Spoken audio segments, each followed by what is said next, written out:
नमस्कार, Rajesh sir classes में आपका स्वागत है। इस वीडियो में class 10th Hindi paper UP board 2022 में आने वाले इम्पॉर्टेंट प्रश्न और उनके उत्तर आपको मिलेंगे। तो देखिए, पहला प्रश्न जो कि 1 नंबर का होगा, निम्नलिखित कथनों में से कोई एक कथन सही है, उसे पहचान कर लिखिए। निम्नलिखित कथनों में से कोई एक कथन सही है, उसे पहचान कर लिखिए।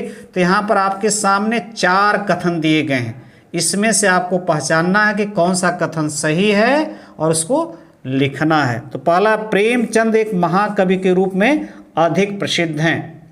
दूसरा है, ध्रुव स्वामिनी जयशंकर प्रसाद का महाकाव्य है।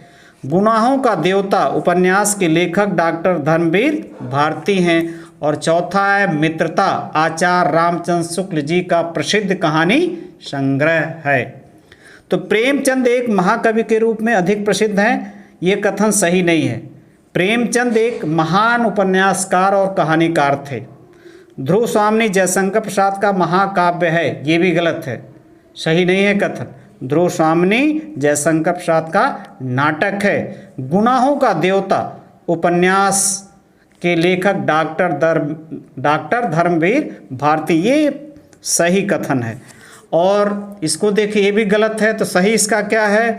मित्रता आचार्य रामचंद्र शुक्ल जी का प्रसिद्ध कहानी संग्रह नहीं, निबंध संग्रह है। अब देखिए अगला प्रश्न, प्रश्न 2, रंगभूमि किस विधा की रचना है? आपको विधा बताना है कि रंगभूमि जो है किस विधा की रचना है।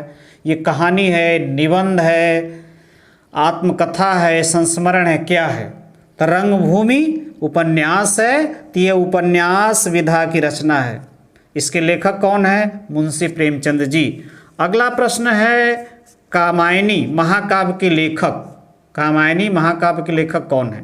तो कामायनी महाकाव्य के लेखक जयशंकर प्रसाद जी हैं। कौन है? जयशंकर प्रसाद जी। अगला प्रश्न है, नागरी प्रचारिणी पत्रिका किस युग में प्रकाशित हुई? नागरी प्रचारिणी पत्रिका किस युग में प्रकाशित हुई?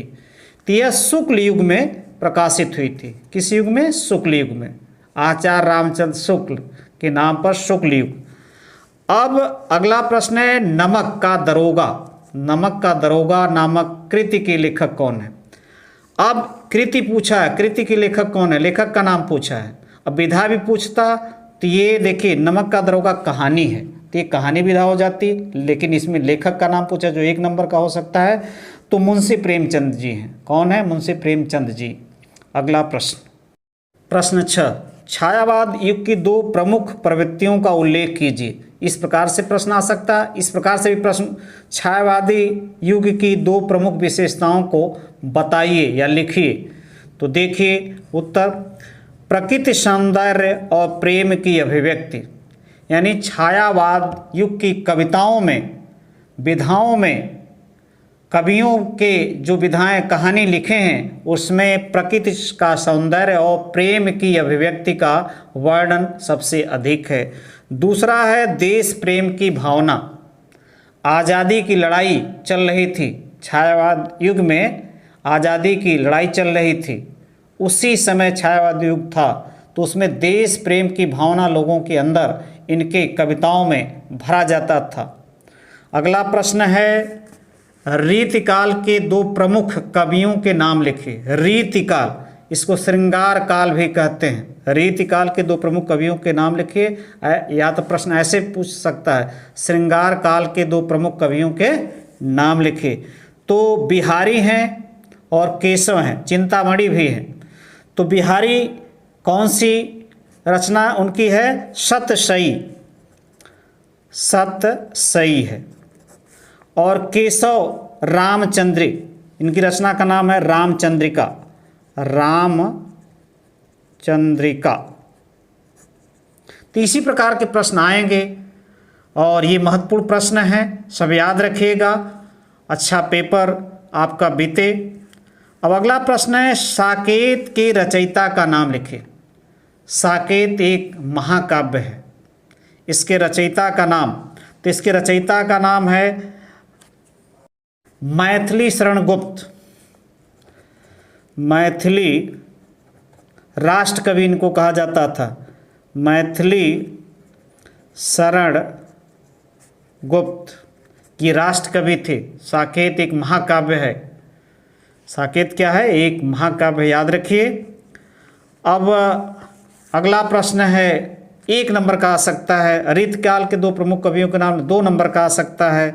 अब अगला प्रश्न आपके सामने, प्रगतिवादी युग की किन्हीं 2 प्रवृत्तियों का वर्णन कीजिए। प्रगतिवादी युग की किन्हीं 2 प्रवृत्तियों का वर्णन कीजिए। तो देखिए, पूंजीवाद के विरुद्ध विद्रोह, प्रगतिवाद, ये आज़ादी के बाद का युग कहा जाता है। तो इसमें पूंजीवाद के विरुद्ध जो पूंजीपति थे, जो शोषण, मजदूरों, किसानों, सबका शोषण करते थे, उनकी कविताओं में उनके प्रति विद्रोह रहता था।